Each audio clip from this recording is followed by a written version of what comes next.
ভারতে প্রতি বছর যে 2,58,000 জন মারা যান, তার মধ্যে এই মৃত্যুটাও কিন্তু কোনো একদিন ভুলে যাওয়া হবে। মিস্টার অনিক দত্তের অকাল মৃত্যু, এবং উনি অবসাদে ভুগছিলেন। একটা সুইসাইডাল নোট পাওয়া গেছে, তার মানে যে সুইসাইড তা না, সেটা তদন্ত সাপেক্ষ, কিন্তু অবসাদে তো ভুগছিলেন। আপনারা ভাবতে পারেন ভারতে কতজন লোক অবসাদে ভোগে। এটা অনেকদিন পুরনো স্ট্যাটিস্টিক্স। প্রায় 15% ইয়ং অ্যাডোলেসেন্টসরা, যারা লেস দ্যান 25 ইয়ার্স, তারা অবসাদে ভোগে। আর বৃদ্ধদের মধ্যে কোনো ডিটেলস সার্ভে হয়নি, কিন্তু যারা মোর দ্যান 60-65, তাদের মধ্যে এভরি অল্টারনেট পারসন ডিপ্রেশনে ভোগে। মুশকিলটা হচ্ছে এই ডিপ্রেশন, অবসাদ কেন হয়? অবসাদ হয় অনেক সময় একটা জেনেটিক ফ্যাক্টর থাকে, এনভায়রনমেন্টাল ফ্যাক্টর ডেফিনেটলি দায়ী। যে কাজটা করে তাকে যদি সেই কাজটা করতে না দেওয়া হয়, অবসাদ আসে। আর অ্যাডিকশন, অ্যালকোহল অবসাদ বাড়ায়, স্মোকিং অবসাদ বাড়ায়।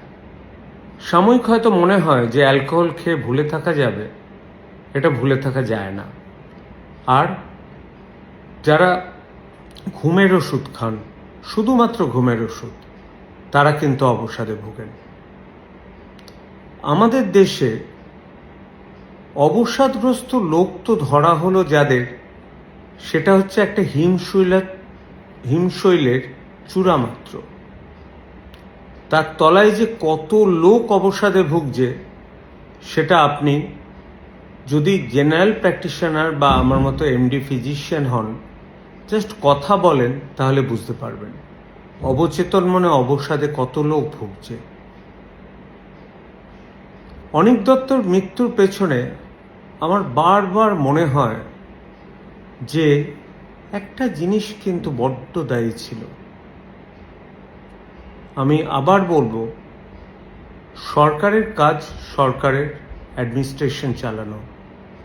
সরকারের কাজ কিন্তু সিনেমায় কোন শিল্পী, কোন বই রিলিজ হবে, কোন বই রিলিজ হবে না, সেটা কিন্তু নয়।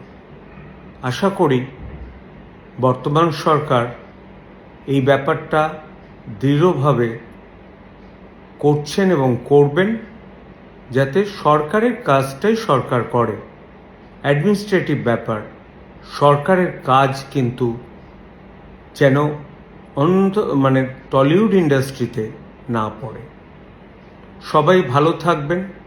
আপনারা যারা অবসাদে ভোগেন, জাস্ট দু একটা টোটকা, লোকের সাথে কথা বলুন, একটু বাইরে বেরোন, একটু আলো লাগুক শরীরে, আর নিউরোসাইকিয়াট্রিস্টের পরামর্শ করুন, কাউন্সেলিং করুন, তবে মাত্র আপনারা ডিপ্রেশন থেকে বেরোতে পারবেন। আর মৃত্যু আমরা চাই না। 2,58,000 মৃত্যু পার ইয়ার আমাদের দেশের পক্ষে বড্ড বেশি। স্পেশালি আজকের মৃত্যুটা সত্যি যারা ভূতের ভবিষ্যৎ দেখেছিলেন, তাদের কাছে বড্ড অসহনীয়।